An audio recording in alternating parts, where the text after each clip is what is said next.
Entraînement DNB français, vision poétique du monde. Voilà, c'est la première séance d'une séquence sur la poésie, d'étude de la poésie, comme je vous l'avais promis tout à l'heure dans mon garage. Allez, c'est parti. Vous allez voir que le tableau que j'ai mis en fond n'est pas sans lien avec le poème qu'on va étudier. Victor Hugo, c'est un poète, un écrivain, un auteur, un écrivain français, né en 1802 et mort en 1885. C'est donc un auteur du 19e siècle. Rêverie, c'est le titre de ce poème, écrit en 1828. Rêverie. Pour commencer, je vais simplement lire le poème sans explication. On va y aller lentement, doucement, ne vous inquiétez pas.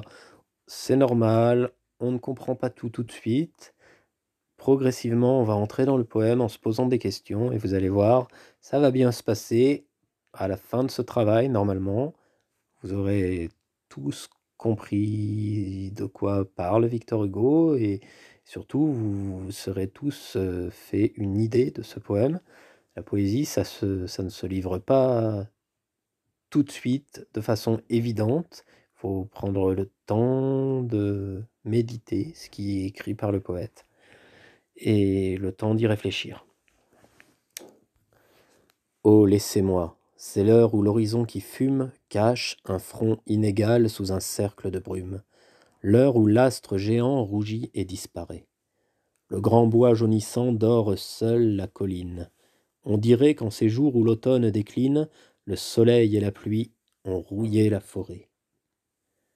Oh, qui fera surgir soudain, qui fera naître, là-bas, tandis que seul je rêve à la fenêtre, et que l'ombre s'amasse au fond du corridor, quelque ville mauresque, éclatante, inouïe, qui, comme la fusée en herbe épanouie, déchire ce brouillard avec ses flèches d'or. Qu'elles viennent inspirer, ranimer, ô génie, mes chansons comme un ciel d'automne rembruni, et jeter dans mes yeux son magique reflet. Et longtemps s'éteignant en rumeurs étouffées, avec les 1000 tours de ces palais de fées, brumeuse dentelée, l'horizon violet. Le 5 septembre 1828, Victor Hugo, Rêverie, Les Orientales. Les Orientales, c'est le titre du livre du recueil dans lequel est publié ce poème, 1829. Alors, Les Orientales, c'est un titre qui illustre bien un certain nombre d'écrits de cette époque, du début du 19e siècle, où de nombreux auteurs ont le goût pour l'Orient. L'Orient qui est à la mode à l'époque, et les artistes français comme Victor Hugo, qu'on qualifie de romantique, cherchent des rêves d'exotisme, et donc s'intéressent à des récits, à des tableaux, à des souvenirs de l'Orient.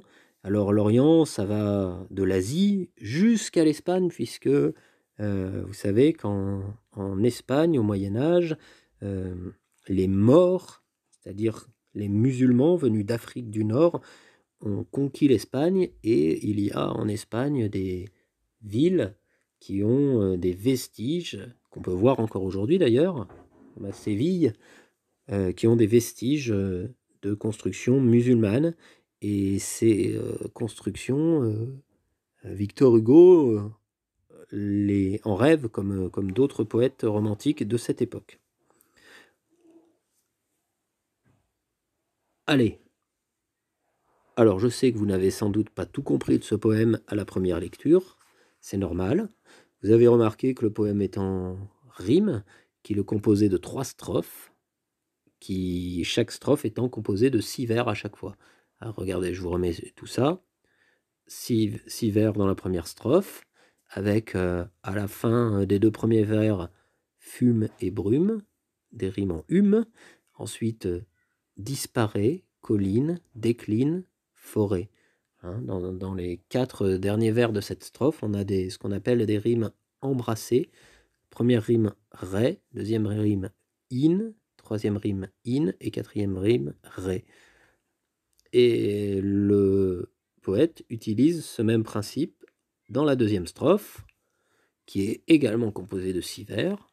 Naître, fenêtre, corridor, inouï, épanoui, d'or. Et même chose dans la troisième strophe, génie, rembruni, reflet, étouffé, fait, violet. Allez, on va se poser quelques questions pour petit à petit entrer dans ce poème. Alors, d'après vous, quels mots peuvent être associés à ce texte? Réponse A, poésie. Réponse B, roman. Réponse C, émotion. Réponse D, réflexion. Réponse E, instant. Réponse D, durée. 2. Qu'est-ce qu'une vision poétique selon vous? Réponse A. Le fait de voir, regarder quelque chose. Réponse B. La façon d'étudier une situation complexe. Réponse C. Une forme, un être, un paysage qu'on croit voir.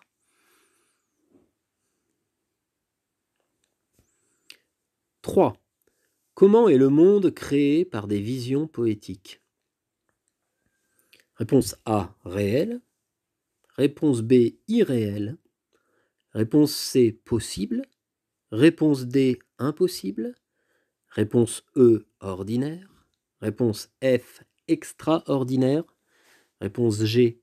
Attirant. Réponse H. Repoussant. 4e question.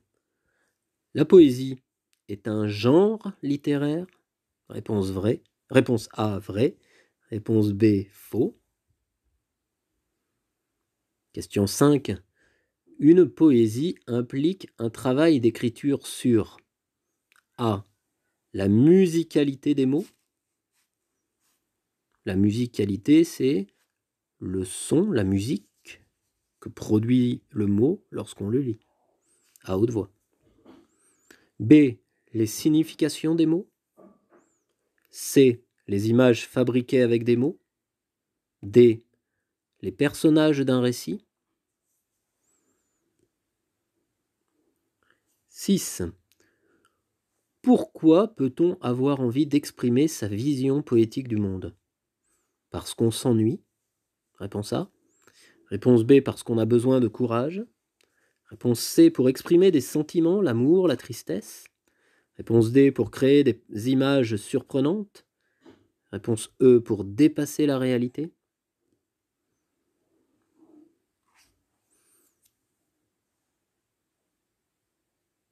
Alors, je vais être très gentil. Vous savez que parfois, toutes les réponses peuvent être données. Allez, on va prendre le temps de s'arrêter sur la première strophe du poème et d'essayer de réfléchir à ce que veut dire Victor Hugo, le poète. Oh, laissez-moi. Ah, on dirait que Victor Hugo a envie d'être seul. Le poète a envie d'être seul. Oh, laissez-moi. Donc un besoin de solitude. C'est l'heure où l'horizon qui fume cache un front inégal sous un cercle de brume. L'heure où l'astre géant rougit et disparaît. Alors, l'heure où l'horizon, vous savez ce que c'est l'horizon, la ligne d'horizon. L'horizon fume. L'horizon fume et cache un front. Tiens, Victor Hugo transforme l'horizon en un visage, puisque l'horizon a un front comme un visage, un front inégal, sous un cercle de brume. Donc l'horizon fume et il y a sur l'horizon un cercle de brume. C'est l'heure où l'horizon fume, c'est l'heure où l'astre, le soleil, l'astre géant, donc le soleil, rougit et disparaît. Le grand bois jaunissant dore seul la colline. Alors vous remarquez que dort s'écrit avec un E, c'est donc le verbe dorer et pas le verbe dormir. Le grand bois jaunissant dort, seule la colline. Alors, donc, le grand bois, la forêt, donc, une forêt, une petite forêt, jaunissant, jaunissant sans doute parce que c'est l'automne, dort seule la colline. On dirait qu'en ces jours où l'automne décline, le soleil et la pluie ont rouillé la forêt. Alors en plus, l'automne décline, donc c'est la fin de l'automne. Et le soleil, on dirait que le soleil et la pluie ont rouillé la forêt, pour dire que les arbres ont la couleur de la rouille. Question 7. Ce poème évoque réponse A, le matin, réponse B, le soir, réponse C, le midi. Quels mots te permettent de répondre? Question 8. Associé à, on va s'arrêter sur le titre de ce poème, Rêverie. Pourquoi Victor Hugo a-t-il utilisé le mot rêverie plutôt que le mot rêve? Associer à chaque définition le terme qui convient. Alors, que signifie le mot rêve? Que signifie le mot rêverie? Réponse A. Situation d'une personne éveillée qui médite et fait vagabonder son imagination au gré d'images et de souvenirs. Réponse B. Promenade sans but à travers la nature. Réponse C. Ensemble d'images produites par l'inconscient durant le sommeil. Réponse D. Succession d'idées très précises et très organisées. Question 9. Autour du poète, il fait beau, le ciel est clair. Réponse B. La nuit est en train de tomber. Réponse C. Il y a de la brume. Réponse D. C'est l'automne. Tiens, on va revenir en arrière. Oh, laissez-moi, c'est l'heure où l'horizon qui fume cache un front inégal sous un cercle de brume, l'heure où l'astre géant rougit et disparaît. Le grand bois jaunissant dort seul la colline, on dirait qu'en ces jours où l'automne décline, le soleil et la pluie ont rouillé la forêt. Alors, il fait beau, le ciel est clair, la nuit est en train de tomber, il y a de la brume, c'est l'automne. Question... Ah bah non. Deuxième strophe. On va maintenant étudier la deuxième strophe. Oh, qui fera surgir soudain, qui fera naître là-bas? Alors le poète s'interroge. Vous savez, il est en train de regarder l'horizon et il a besoin d'être seul. Il se demande ce qui pourrait surgir comme image à l'horizon. Tandis que seul je rêve à la fenêtre et que l'ombre s'amasse au fond du corridor. Alors, quand il dit que l'ombre s'amasse au fond du corridor, un corridor, vous savez, c'est un grand couloir, un vaste couloir, il veut évidemment dire que la nuit est en train de tomber. Quelques villes mauresques éclatantes, inouïes, qui, comme la fusée en herbe épanouie, déchirent ce brouillard avec ses flèches d'or. Donc, si on relit tout ça, qui fera surgir soudain quelques villes mauresques, éclatantes, inouïes? Donc, qui fera surgir une ville mauresque? Donc, une ville qui ressemble à ce que le poète croit être les villes d'Espagne conquises par les Maures, donc les musulmans venus d'Afrique du Nord au Moyen-Âge, et que le poète, que Victor Hugo imagine éclatante, inouïe, avec des flèches d'or, c'est-à-dire des toits pointus, dorés, qui déchireraient ce brouillard, comme la fusée en herbe épanouie. Alors la fusée, c'est la fusée, le feu d'artifice, comme une fusée de feu d'artifice, qui a la forme, vous savez, d'une herbe, qui fait des formes d'herbe quand elle éclate dans le ciel. Donc, le poète, dans cette deuxième strophe, s'interroge et se demande, il imagine qu'une ville de rêve va apparaître avec des toits dorés qui ressemblent à des feux d'artifice. Et bien sûr, cette ville va apparaître dans la brume. 10. Question 10. Le poète s'exprime A. à la première personne du singulier, B. à la première personne du pluriel, C. à la troisième personne du singulier, D. à la troisième personne du pluriel. Alors vous vous rappelez, je, première personne du singulier, tu, deuxième personne du singulier, il, elle, on, troisième personne du singulier, nous, première personne du pluriel, vous, deuxième personne du pluriel, il avec un S, elle avec un S, troisième personne du pluriel. Dans ce texte, le poète s'exprime à la première personne du singulier, première personne du pluriel, troisième personne du singulier, troisième personne du pluriel.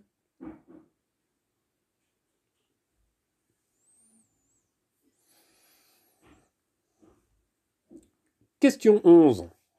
Le poète évoque des émotions présentes, passées, au présent de l'indicatif, au passé composé. Alors, est-ce que dans cette strophe, Victor Hugo parle au présent ou au passé composé? Est-ce qu'il parle de ce qui se passe au moment où il écrit ou est-ce qu'il parle d'un souvenir?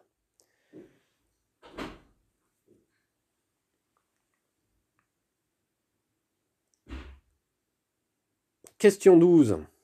Le poète se trouve, réponse A, à sa fenêtre, réponse B, dans un champ, réponse C, sur un bateau, réponse D, sur une plage.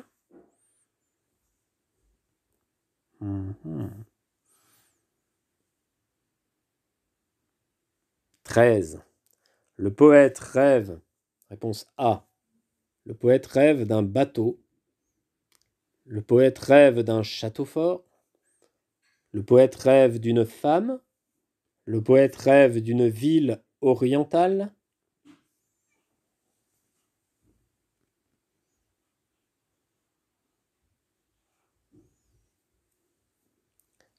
« 14. La ville rêvée est, réponse A, sombre, réponse B, lumineuse, réponse C, brillante, réponse D, dorée.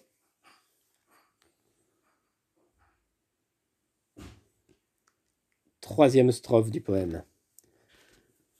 Qu'elle vienne inspirer, ranimer, ô génie, mes chansons, comme un ciel d'automne rembruni, et jeter dans mes yeux son magique reflet. Alors, il parle de cette ville dont il rêve, cette ville orientale dont il rêve, qu'il s'imagine apparaître, voir apparaître à l'horizon. Il demande, il souhaite que cette vision apparaisse pour ranimer, inspirer ses chansons, donc ses poésies, ses poèmes, qui sont comme le ciel d'automne, qui sont rembrunis, qui sont sombres, et jeter dans mes yeux son magique reflet. Donc il veut que cette ville qu'il voit apparaître à l'horizon envoie de la magie à l'intérieur de ses yeux et l'inspire. Et longtemps s'éteignant en rumeurs étouffées, avec les 1000 tours de ses palais de fées, brumeuses, denteler l'horizon violet. Et donc il souhaite que longtemps cette vision reste à l'horizon, à son horizon, et qu'il puisse du coup la rêver, Alors vous voyez, le poète utilise l'image des 1000 tours de ses palais de fées. Il se place dans un univers de conte, un petit peu comme si sa rêverie l'emmenait dans un conte qui dessinerait comme de la dentelle à l'horizon violet, et donc l'horizon est à la couleur violette, qui est une couleur un petit peu magique. Voilà. C'était la dernière strophe. On va répondre à quelques questions. 15. Quel est le type de phrase utilisé dans cette dernière strophe? Alors, réponse A. Il utilise une phrase interrogative. Réponse B. Il utilise une phrase exclamative. Réponse C. Il utilise une phrase déclarative. Et réponse D. Il utilise une phrase injonctive, impérative. Alors on peut revenir à la strophe, se demander quel type de phrase. Alors vous voyez que cette strophe, c'est une longue phrase qui commence par une majuscule et qui finit par un point à la fin. Alors vous savez, il y a une petite subtilité quand on étudie la poésie. On a l'habitude de remettre une majuscule à chaque début de vers, même si ce n'est pas un début de phrase. C'est une convention. Quand on écrit une poésie classique, on met toujours une majuscule au début du vers, y compris quand c'est après une virgule. Et donc là, si on étudie bien, si on regarde bien, entre le premier vers et le dernier vers, il n'y a pas de point.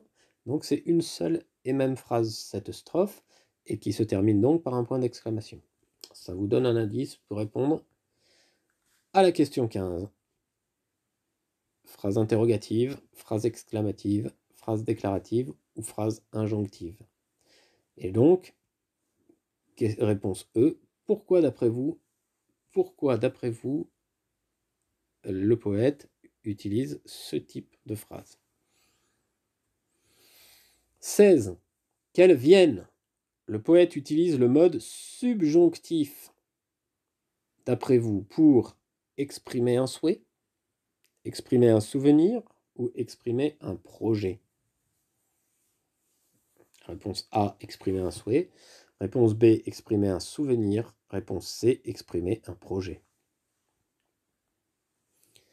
17. Dans ce poème romantique, réponse A, le poète insatisfait de son quotidien surmonte son mal-être par des visions du monde imaginaire. Réponse B, décrit un paysage qu'il trouve magnifique. Alors, que fait le poète? 18. Dans ce poème orientaliste, qui utilise donc des références à l'Orient. Réponse A, le poète évoque une ville orientale qu'il a visitée. Réponse B, le poète évoque une ville orientale telle qu'il l'imagine.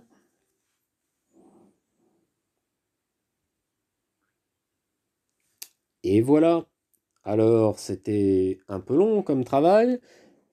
J'espère que vous avez pris le temps et eu le courage d'aller jusqu'au bout de ce diaporama. En tout cas, félicitations à vous si vous l'avez fait. Répondez, n'ayez pas peur de l'erreur, c'est pas grave si on se trompe. Et si vous avez des questions, vous pouvez m'appeler. Bravo pour tous vos efforts, j'attends vos réponses, à très bientôt pour la suite du travail, entre autres sur la poésie.